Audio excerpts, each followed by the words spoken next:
So I am at a park where my son practices with a strength and conditioning coach. So it's a good time to just talk about something important if I feel like it. And I enjoy these little sort of just me talking things out for myself, and maybe people can get something out of it if they're in a similar position. And enjoying coffee here on a sort of a gray, slight rain morning.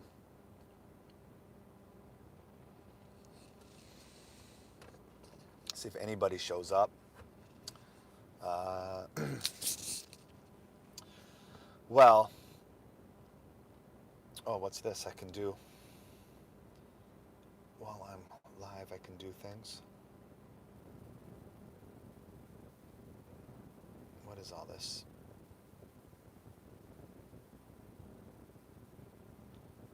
What does that do? What good is that? Oops. Just waiting for some people here. Mirror. All right. Interesting. All right, turn that off. So, Buddhism versus the occult. And I hope this audio is okay. I'm hearing a little buzz, but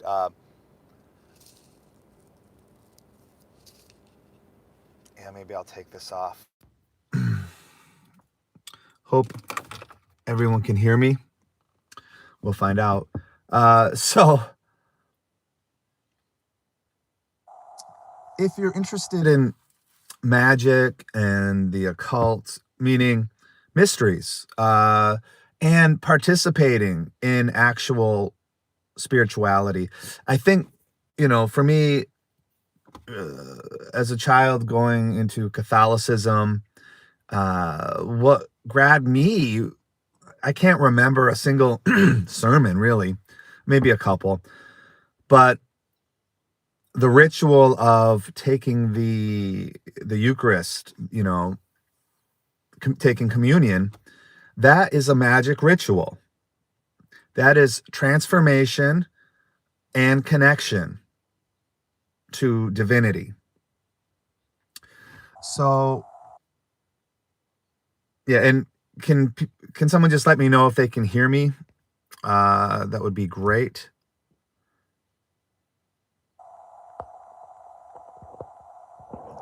Yeah, I don't know what you mean, party bread.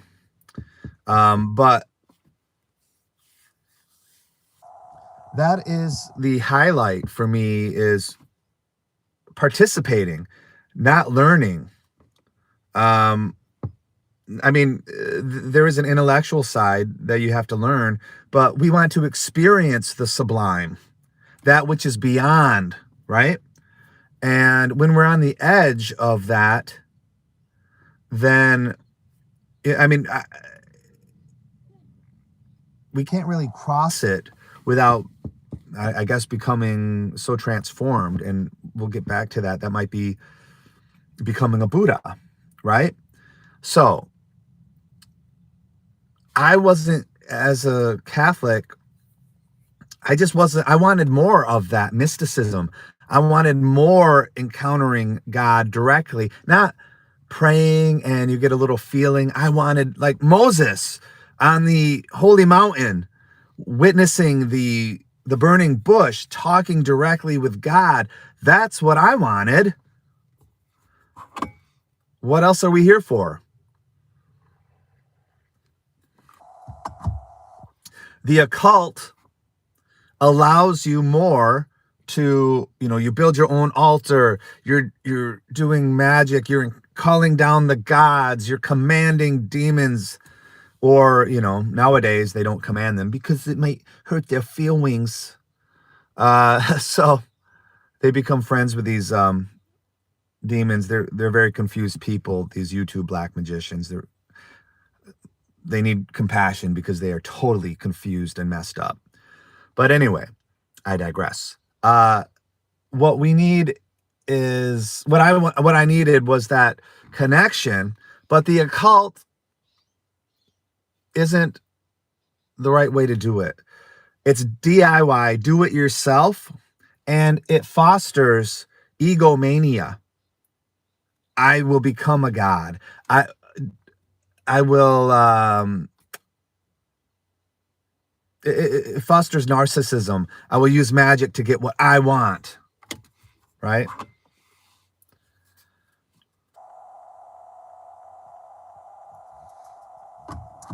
And in the end, I promise you, remember this.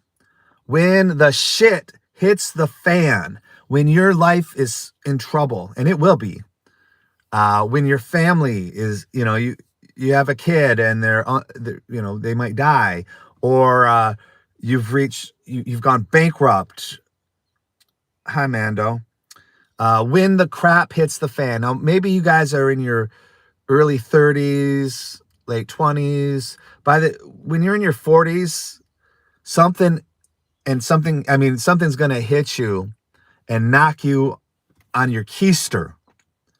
And what I'm telling you is the occult, all this stuff made up by Aleister Crowley, Madame Blavatsky, the Theosophical Society, the Hermetic Order of the Golden Dawn, the Church of Satan, the OTO, all this basic chaos magic, which can seem to get great results, but there's a huge twist with all that stuff.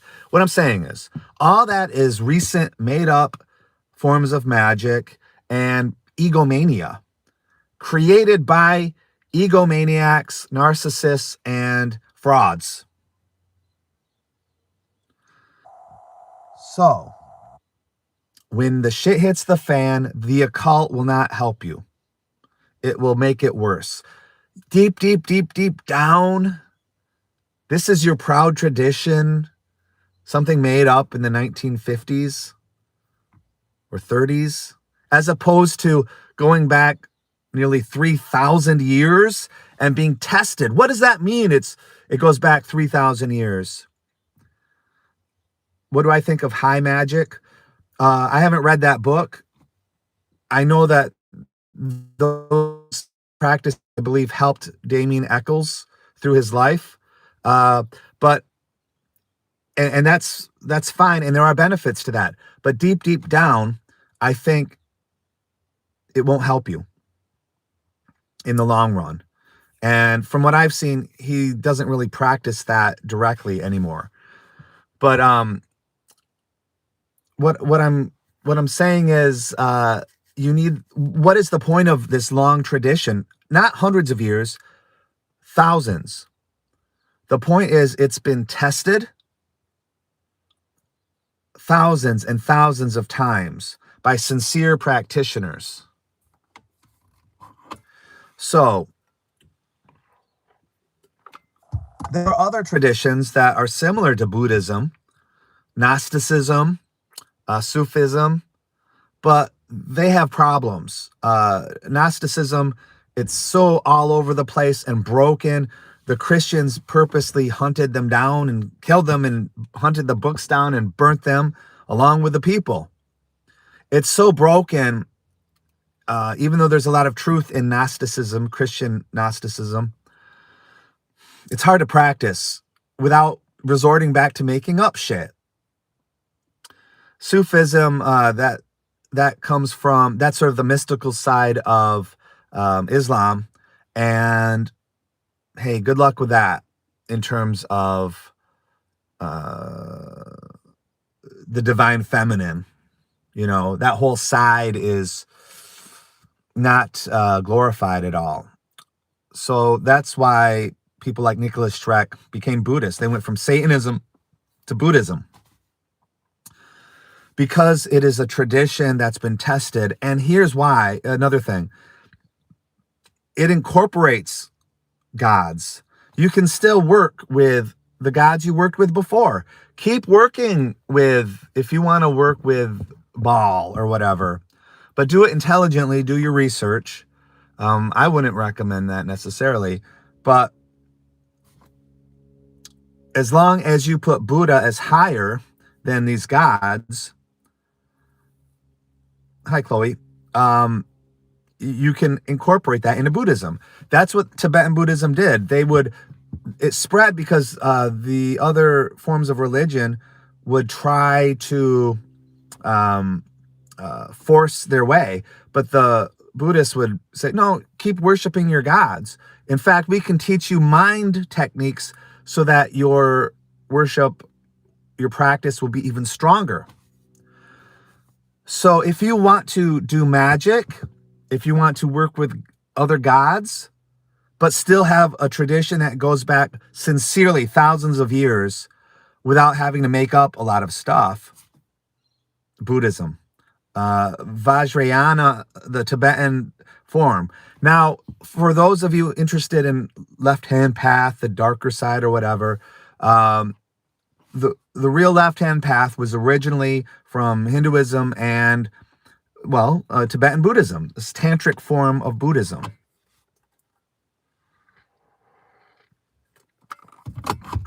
Just keep in mind, and what I'm learning, all these wrathful gods that you see in Buddhism with the skulls and the blood and the fire, those are masks of the divine. There really is no darkness. It is all light, shimmering emptiness. So imagine a child running into the road about to be hit by a truck. You don't, please get out of the road gently. No, you get the F out of the road. That's the wrathful side. There is a point to it. You're protecting someone. The wrath is to destroy the ego and protect the person and unleash the real Buddhahood, the true self, the true God. I don't want to say God, but that enlightened being that we all are. We all are Buddhas. What happens after death, Ben, that is very detailed in the Tibetan Book of the Dead.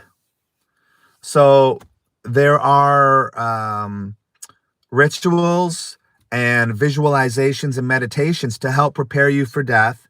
And what happens is, at the moment of death, you have to be strong enough and focused enough.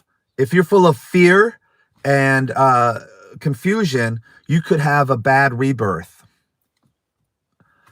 If you're focused, you can have a good rebirth. Good meaning increasing your chances to become a Buddha. Now, there's also a plan B where it's called the Pure Land. So if you fail to become a Buddha in this lifetime, you can go to the Pure Land, which is a space created by a Buddha, where you can practice, meditate, and become enlightened away from this world. It's too difficult in this world and you failed. And you don't have to start all over. And you get there by the Amitabha Buddha chant. So look into Pure Land Buddhism. So my form, Vajrayana, uses that as a plan B. If you fail to become a Buddha in this lifetime, you can, in death, go there. But you have to, as you're dying, you have to have this thought of Amitabha Buddha. So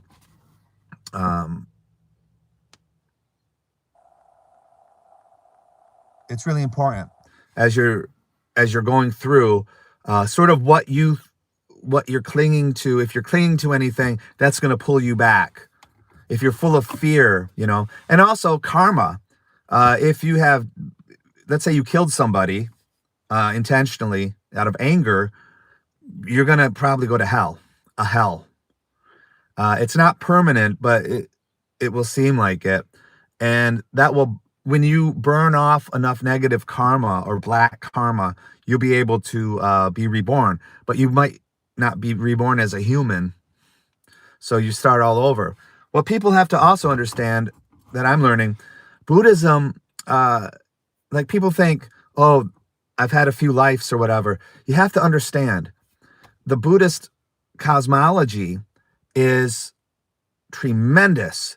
Imagine a bucket of sand, and each grain is 10 billion years in that bucket. And then you have a billion buckets. Time goes back so far, it's beyond any being's memory. So it's basically beginningless. So you could be reborn, a billion, trillions, beyond calculation. You were an alien. You were a plant. You were a cockroach. You were a god. You were a prince. You were a housewife. Billions and billions of times over and over. So if you get a chance to study the Dharma and get a chance to become a Buddha, you better focus on it and treasure it. So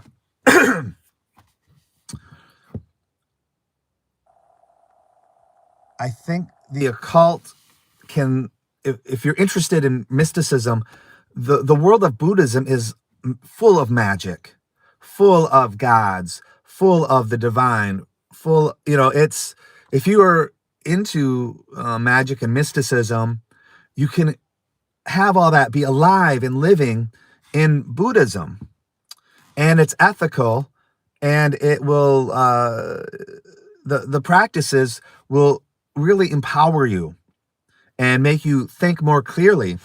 Even if you don't become a Buddhist, but you practice the meditation techniques, you could be a Christian and use some of the meditation techniques to just be more clear in your thinking and more calm and not take it further. That's fine. I watch all these supposed black magicians, and they're like, yes, I meditated and opened my third eye, and I meditated before the ritual. I just have trouble believing, if you're truly meditating and getting to know yourself and truly practicing, how you can then do blood rituals or curses. It's just strange. I just can't see the sanity of it.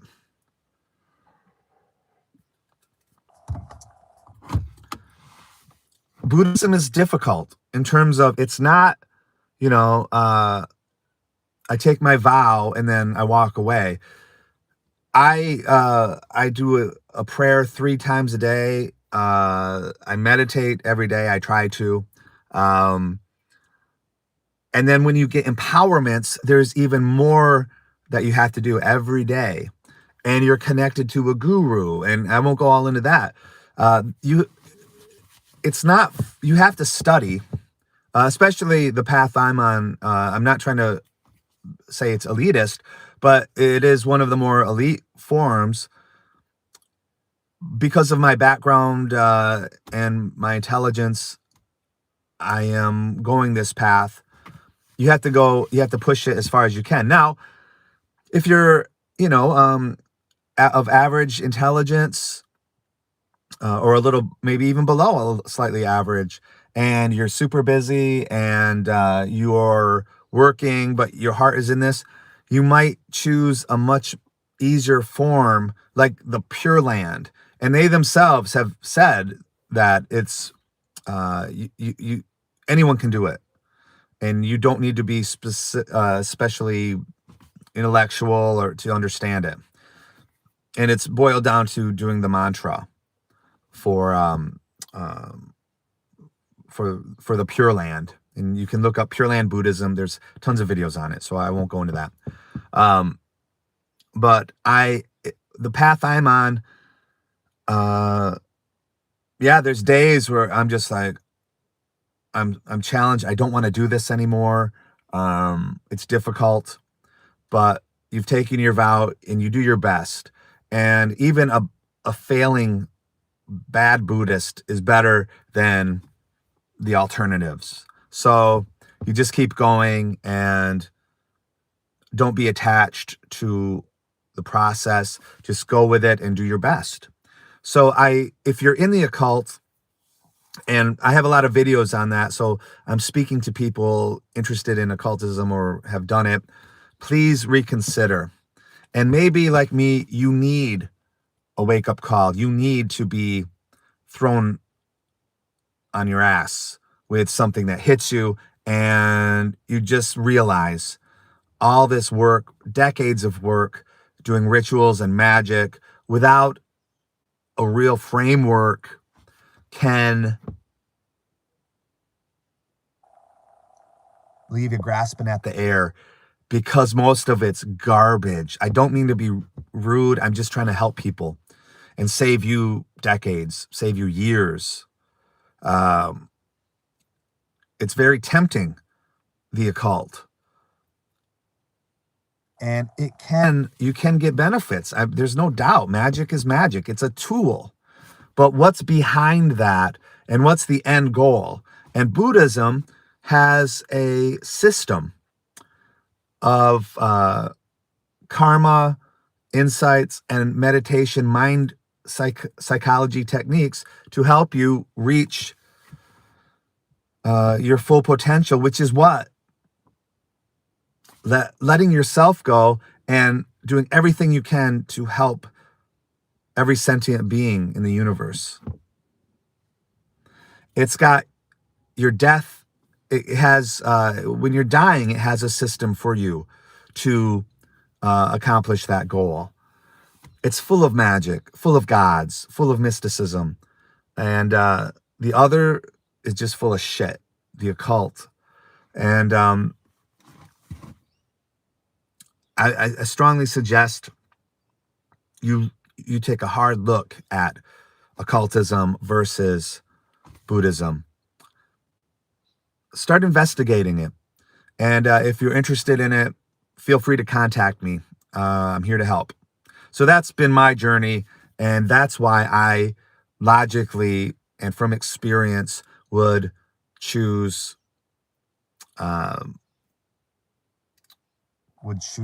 Buddhism over the occult, over magic. Yeah, it's fake, like Jake Paul and Mike Tyson. Yeah. And that's the thing. It's a show. And go look up black magic rituals, and you will see a show. And what's it mean, though? What's behind it? Let's welcome and be thankful for these fakes. Let's be thankful for these delusions so that we have a chance to look through them, analyze them with a clear meditative mind, and reject them and get on the right path. So take these take the occult as a challenge, because it's tempting. The power, the ego inflation, take that as a challenge. Yes, it will give you that temporarily. In the end, though, I think you're going to regret it. Anyway, that's all I have for now. I'll be releasing a video on a Buddhist adventure I'm completing. But yeah, do you know if ancient Egypt had a religion? Well, yeah, of course, Silvana. But the problem is, so the Egyptians go back, millennia. And I do have an altar. Check out my channel. I have an altar to the ancient Egyptian god Set. He's a god of chaos. And I use that energy for skillful uses when I need to unleash some chaos and war, to battle against deception and fraud and all of that. So he's an Egyptian god, and you can incorporate those Egyptian gods under the umbrella of Buddhism, as long as you hold Buddha higher than these gods, which I do. Because even the gods are tied to karma and samsara, this world. And it's harder for gods because they think they're so great, they can get deluded themselves and start believing they created everything. So of course, ancient Egypt had a religion, but again, you can't follow it. It's been destroyed, lost. There's spells, there's this, that. Nobody's for sure how they were worshipped, and it's so old. There's different versions, even for one god. There's different mythologies. I would suggest look at the Egyptian myths as building blocks. They're not an ordered story, A, B, C, D. It's like Legos. You can mix and match, and the ancient Egyptians changed the stories and mythology to match their present situation.